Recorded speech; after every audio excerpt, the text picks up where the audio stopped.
brothers and sisters. Today's passage is from the Gospel of Matthew, and this particular passage is used as an amazing example of what happens when you have great faith in the Lord. Now, there are two instances that are happening over here, and two very human experiences that most people go through. One, having to suffer for a long period of time. Second, having to experience the death of a loved one. Two very difficult, very painful situations to go through. And also, not only these impossible situations, but also our own impossible situations that we face in our day-to-day lives. And when we go through such difficult situations, there are things that hinder our faith in the Lord. That is our own doubt, our own fears, our own understanding of the situation. Second is the way people define it. And it's very beautiful the way these two act out upon it. Firstly, I believe that faith is a very long journey, but there are two things that happen before faith.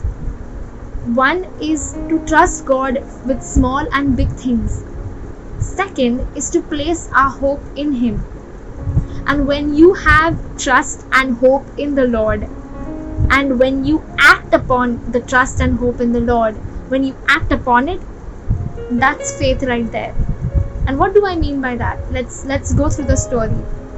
The official, he comes forward, and he's surrounded by a lot of ordinary people. He's able to let go of his own reality. Somebody just died in his own family, and he's able to let go of that impossible situation, and he's able to let it go in front of God, and believing and stating the impossible thing in front of all of these ordinary people who also were following Jesus from a very long time. And he's able to kneel in front of him, humbling himself down in front of God and placing his petition, saying, if you will, this could happen. If you just lay your hand upon my daughter, she will live. And second, the lady came up from behind, coming up in the presence of the Lord, whether you say it out loud or to yourself, just coming up to the Lord, leaving your understanding aside, leaving what other people are saying or what you think of your situation aside, and being real with the emotions that you feel, and trusting God and saying it, and by stating and hoping in Him. Those acts of trusting and hoping in the Lord leads to an act of faith, where you declare it to the Lord, Lord, this is what it is. This is my impossible situation. I know I can't do anything, but if only you will, it will be done unto me. If only you will. And for example, this lady, she doesn't say it out loud, but she says it inwardly, that if only I touch the tassel of his cloak, I will be healed. And with that trust and hope, she acts upon her trust and hope, and she is able to touch God, to touch Jesus' tassel, and she was healed because of her act. And that act beautifully turns into faith. And that's what God has asked us to do today.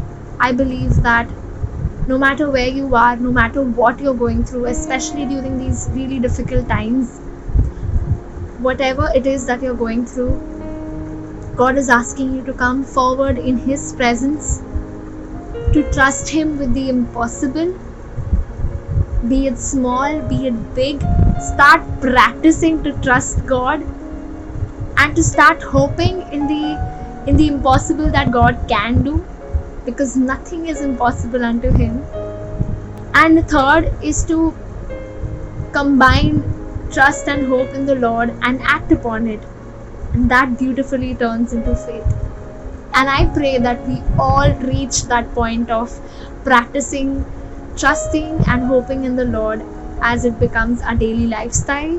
And whenever we are hit by impossible situations out of nowhere, that we are able to rely and fall upon God and trust, hope, and have faith in Him.